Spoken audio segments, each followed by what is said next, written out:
Everyone, welcome for being here, or thank you for being here. I'm sure you have a lot of questions and we'll get to those. Just wanted to say a couple things first before we took questions. Obviously it's exciting to actually hear the state of the state. As you know, we haven't had the speech live and in person since 2019, so it was nice to be there and to hear some detail. I think overall there are things in the speech that we very much agree with and we're excited about working on. There are things in the speech that we don't agree with and probably won't be working on. And there's a lot in this speech that just left more questions than answers. Some of the policy proposals were pretty generalized without a lot of specifics. So I know you have some questions about those, but on some of those we're just going to have to wait and see. We just got the budget today, which I believe is 3 or 4 volumes, so we're sort of combing through that to see what some of the details associated with those proposals are. And then, of course, Governor Lombardo mentioned a number of pieces of legislation he wanted to bring with kind of high-level descriptions of those, but like we always do, we'll wait until we actually get the bills to look at those and sort of decide where we're at. So I'm going to leave it there and hand it over to our Senate Majority Leader to make a statement, and then we'll take some questions. So thank you again for being here this evening. I would echo the remarks of my colleague, the Speaker from the Assembly. Certainly we are excited to actually have heard the state of the state. I think there are still a lot of details that we just don't know, and so we'll have to see those bills. The one thing that I do want to stress, though, is that legislative Democrats and our caucuses remain very committed to ensuring that we are building a Nevada that works for everyone, a Nevada where working families are supported and where every Nevadan has the opportunity to succeed. That is something that I know we can do here in the state. It is something that I am myself a product of. And so our commitment and our priorities, and I think what you will see us working on this legislative session, is just that. We did hear a few things from the governor that felt very partisan in nature. And so I also heard that he wants to try to work together. So I am hopeful and optimistic that we will be able to do just that. I know we come with that in mind and in the forefront of our minds supporting Nevadans, as you have seen us do session over session. So with that, I think we'll take some questions. Senator Cannizzaro, we heard him kind of call the public option passed last legislative session political theater. What's your response to that, and are you committed to seeing that pass this making it through? So let me be very clear about a couple of things. First, the public option is the law in the state of Nevada. So it doesn't have to pass through the legislature. It doesn't have to pass through a bill this legislative session. It is currently the law in the state of Nevada. Secondly, what I think was interesting about his speech tonight was that the public option is somehow both rushed through an implementation, which is bad policy, and somehow political theater because it's not implemented until 2026. Let's be very clear. Both of those things cannot be true. What we do know is that there have been multiple calls for let's not do the public option coming from the governor's office. There is no proposal that we heard tonight from the governor to reduce costs for Nevada families for health care. There is no plan to figure out how to ensure the static number of Nevadans that remain uninsured despite expansion of Medicaid and despite investments in other health care pieces, which is exactly the reason why we passed the public option. The only plan that has ever been offered with any sort of, hey, we should do this instead of the public option, is yet another opportunity to study whether we should do a public option, which we have done by my count and which I talked about extensively at the legislative session during testimony 3 or 4 times. What we also heard was that we should be dealing in data. And the reason why there is a long runway for the public option is because that was specifically requested by providers in the state, from hospitals, and from insurance companies, that they wanted time to be able to work on the implementation so that we got it right, so that we weren't doing what some other states have done and done a rushed implementation. What we have now is an actuarial analysis that was also part of that bill. That actuarial analysis gives us actual data that we have at our fingertips to show that the Nevada public option can help up to 100,000 Nevadans get insured, that it can help buy down the costs of insurance for those families, and that over 5 years, $500 million in federal funds to the state of Nevada over 10 years, up to $1 billion to the state of Nevada that we can reinvest in healthcare to create accessible, affordable healthcare for Nevadans. And if you go and talk to any Nevadan here in the state, I am sure that healthcare affordability and accessibility is at the forefront of their minds. So we remain committed to working on that, and I, of course, remain open to any discussions that want to be had around this issue, but again, it's a law in the state of Nevada. Speaker Yeager, you are overseeing a supermajority in your assembly. Leader Cannizzaro, you are overseeing a majority in your assembly. We heard the governor talk about some proposals that he would like to see. The likelihood being what reality is are slim unless we can find a compromise between two parties. At this moment, where can we find compromise on some of the things he talked about? Yeah, great question. I think there are a number of areas. One being compensating our state employees adequately. I mean, that's a huge issue for everybody in the state, getting the level of service that we deserve. I would say that's one. Obviously, we came up with the people-centered funding formula. So there was a lot of talk about that tonight, but you have to remember that that was legislative Democrats doing the hard work of really changing a 50-plus year Nevada plan that didn't work for our kids. So we're obviously thrilled to be able to fund education at that level. Obviously, we need to make sure that we can fund, that we have providers to be in the schools, right? I mean, money is one issue, but our infrastructure can be lagging behind. But the funding, of course, we're in favor of.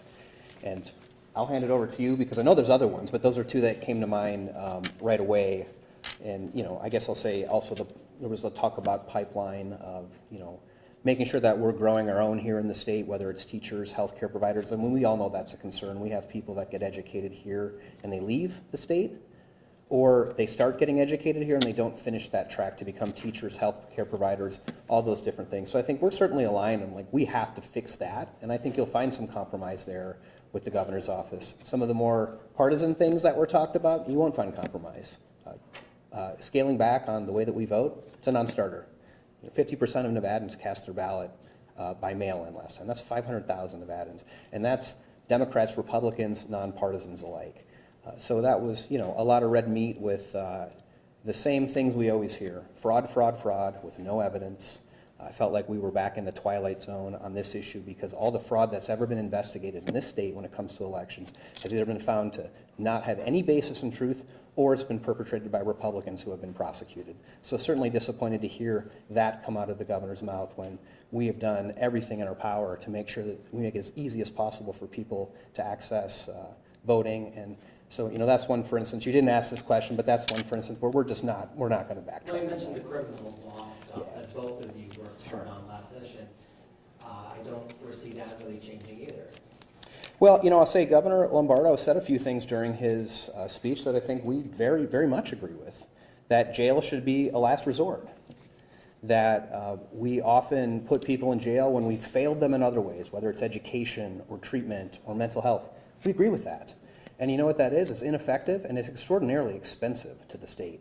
And so when you look at Assembly Bill 236, for those of you who were here in 2019, I mean, we didn't just show up and draft a bill. That was like a 1.5-year process of data-driven policies that in the end, as Governor Lombardo mentioned, he was in favor of some of it.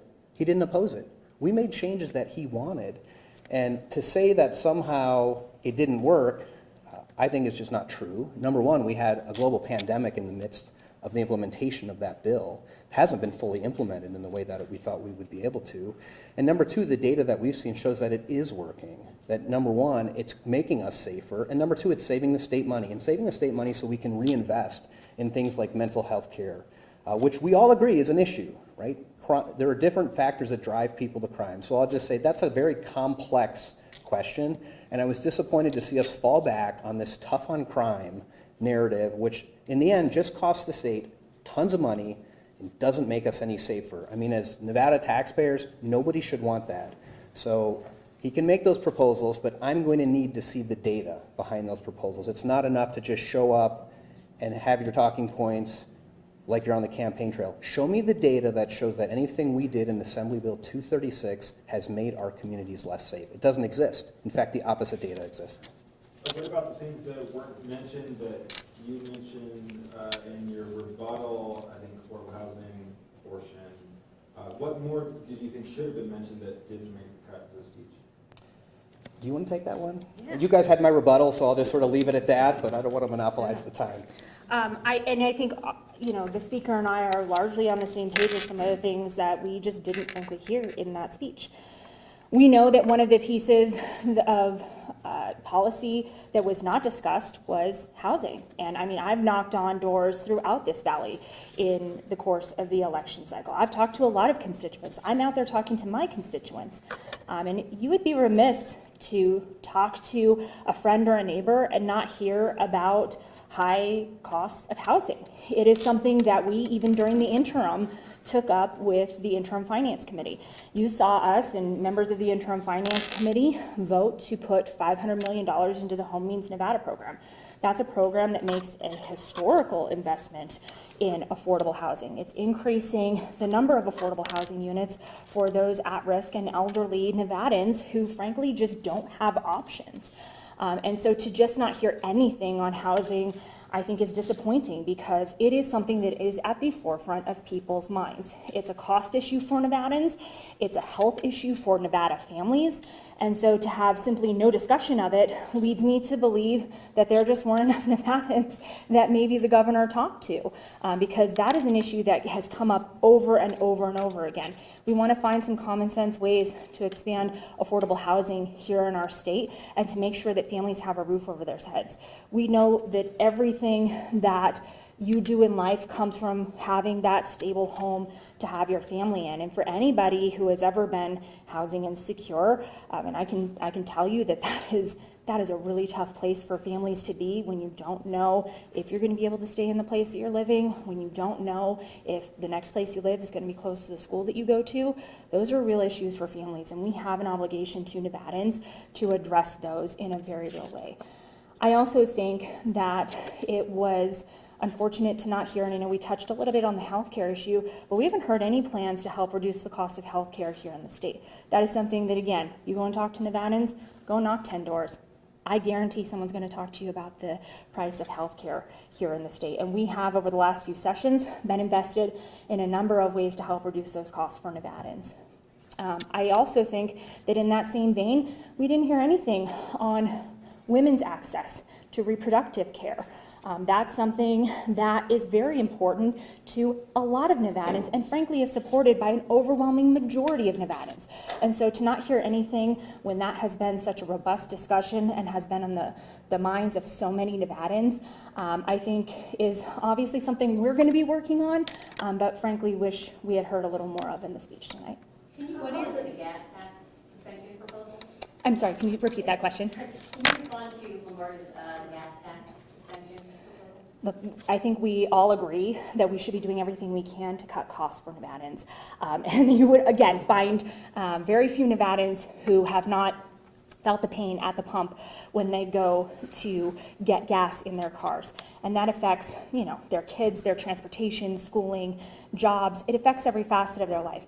So I'm glad to see that that is part of a policy proposal. I think the number one thing for us is going to be ensuring that this does not create an opportunity for oil companies who are profiting billions of dollars to come into the state of Nevada and see an opportunity to just pad their profits.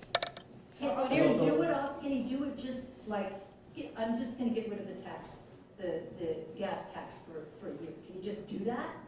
Well, I think what the policy proposal is, and again, we don't have a bill in front of us or a budget, a piece of a budget proposal, but I believe that the issue is that we have some funds that can be put into the highway fund to account for that lost revenue that would otherwise be coming from Nevadans, which is why you see a 12-month gas tax holiday, which again is money to Nevadans in a real way, but we just have to really make sure that that doesn't become an opportunity to sort of capitalize and profit for those oil companies. Speaking of reproductive rights, is there going to be an effort here to codify Nevada's law and stick it in the Constitution? And you know that has to come from you guys first, voters twice, correct? And the governor doesn't have anything to say about it, if I'm correct. Is there going to be a move to that on this session? So you are correct. Any constitutional changes have to ultimately go through a vote of the people. I did talk a little earlier this week last week, today is Monday, so last week, about a bill that I am working on to codify Governor Sisolak's executive order that protects out-of-state patients who come here to Nevada to seek reproductive care, and providers who we have here in Nevada who are providing that care. I think that the idea that we have to ensure and remain open for women to continue to have the right to health care here in our state is a top priority for us. So you will see, I think, many pieces of legislation that are addressing the various facets of that. Constitution, you want to change the Constitution? I think right now we're trying to get all of our legislative priorities in order, but certainly we know that the right for women and for Nevadans to seek reproductive care, including abortion access, is widely supported by a vast majority of Nevadans. What are your thoughts on the school choice committee and then the funding to the school opportunity scholarships? You know, I, as many of you may know, am a product of the public school system here in Nevada. My parents didn't have a high school education. They were a bartender and a waitress. For a kid like me, the only opportunity to get an education runs right through the public school system. And those teachers who cared so much about my education are the only reason why I'm standing here with all of you tonight. The only reason. We owe it to every Nevadan to provide a quality education for our students, period. End of story. Would either of you join that committee? I will say, let me finish what I'm going to say, because I think it probably addresses your question. We have in Nevada an issue in our public school systems where we don't have a qualified teacher in every classroom. We don't have a qualified teacher who can go in and teach every student. And that's because we're not paying them enough, we are not investing in them enough, and frankly, speaking of things we didn't hear in the speech tonight, we didn't hear anything about teacher pay. And we know that that's a critical issue. We know we're losing teachers to that. We know that we're unable to retain teachers for that. And that's something that I think we absolutely have to have a conversation around. If we cannot put a qualified teacher in every classroom, I do not know why we would ever entertain an idea to take public dollars away from those kids who deserve an education and put it towards a private corporation. That to me doesn't make sense and is a non-starter for myself and my caucus. So we are going to continue to remain invested in public education and making sure that our teachers are supported and making sure that we are paying them what they deserve for educating our students each and every day. And until we have a teacher in every classroom, I think we have to keep our focus on that as a policy priority. We have time for 3 more questions. Governor Lombardo's budget proposes putting an unprecedented amount into state savings through the rainy day fund, through the education stabilization fund. Do you think that's going too far, how much money he's putting toward savings versus expenditures in the upcoming biennium? So for any of us who were here having to make really tough decisions about budget cuts during the pandemic, you know that having savings is an important piece.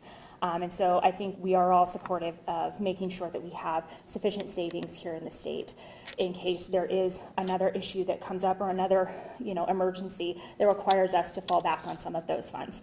So I think that you'll see support for ensuring that we are investing in the state and saving some of that money. What I would also point out is that one of those pieces is the education savings account that exists within the pupil-centered funding formula. That did not exist, to be very clear, under the Nevada plan. There was no account that saved education dollars. That was a creation of the pupil-centered funding program. And that plan was worked on for a very long time by Senators Joyce Woodhouse and Mo Dennis. That was something that they dedicated a good chunk of their legislative service to. And so without that, and without the support of legislative Democrats for that proposal, you wouldn't even see a savings account for education, which we know is important, which we have said since we instituted that plan in 2019 was an important and integral piece of that. So we remain committed to making sure that we are stable as a state. I think one of the things we have to do is make sure that we are also addressing the needs of the state. And certainly we're in an unprecedented position because of the strong economic recovery that we have seen in Nevada, where you're seeing these extraordinary revenues so that we can actually save a little. Can I say something? Yep. Can I just say something on that really quick? I mean, I think what was left unsaid in tonight's speech was just by operation of law, there's a huge injection of money that's going into the rainy day fund. I mean, it's in the magnitude of like $500 million. That happens by operation of law. Governor Lombardo is proposing an additional $600 million to go into the rainy day fund. And this is the rainy day fund that's separate from the education stabilization rainy day fund. So I think you have to ask yourself at some point, like, how much is enough? Because we're talking about a magnitude of over $1 billion.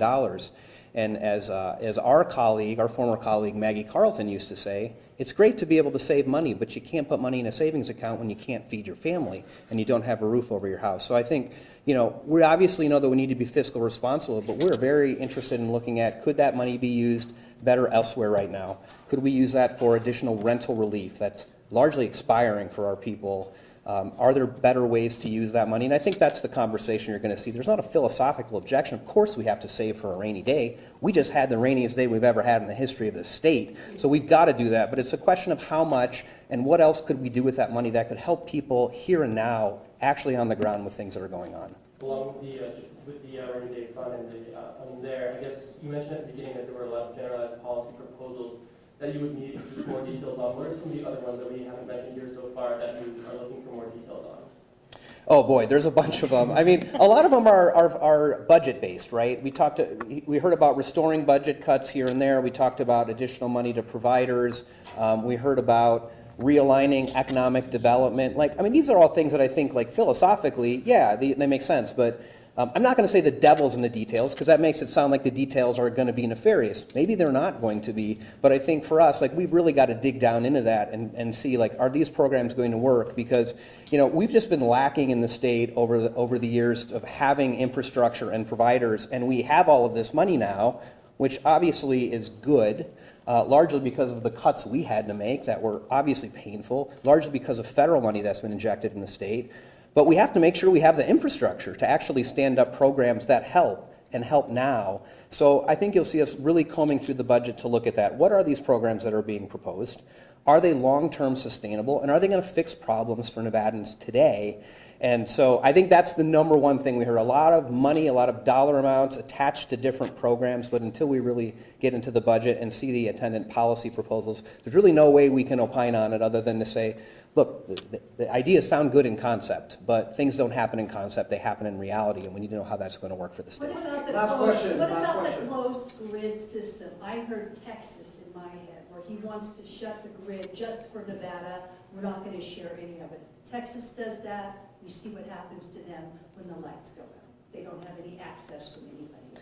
Yeah, you know, Nevada voters had a chance to vote on energy choice some elections ago, and you all may remember it passed the first election cycle. And the second election cycle, it went down the drain very quickly because of what happened in places like Texas and Houston in particular, where people were living through just horrible conditions with no electricity, or they were paying, you know, ungodly amounts. Nevada's had very good success in having a reliable electricity grid that's been very much more affordable than the states in this region. So I think, you know, that's a policy as well. We want to make sure that we are not endorsing any policy that's going to put record profits in the pockets of corporations, whether they're out of state or here, at the cost of regular Nevadans. And so, you know, energy policy obviously is fairly complex, and we've lost a couple of our biggest energy policy champions in the legislature, but we're going to look at those proposals carefully because, you know, we've got to make sure we have a reliable grid here, and especially with the weather events that we're seeing. I'll say it's been extraordinarily cold up here, but all of you who live up here will say it hasn't been that bad, but in Las Vegas it's been cold, right? So, and the summers are getting hotter as well, so we've got to have that reliability, and so, you know, we will be looking at those proposals very carefully to make sure that they have the effect we want them to have, which is reliability and affordability. Thank you guys very much. Thanks so much. Thanks for being interested.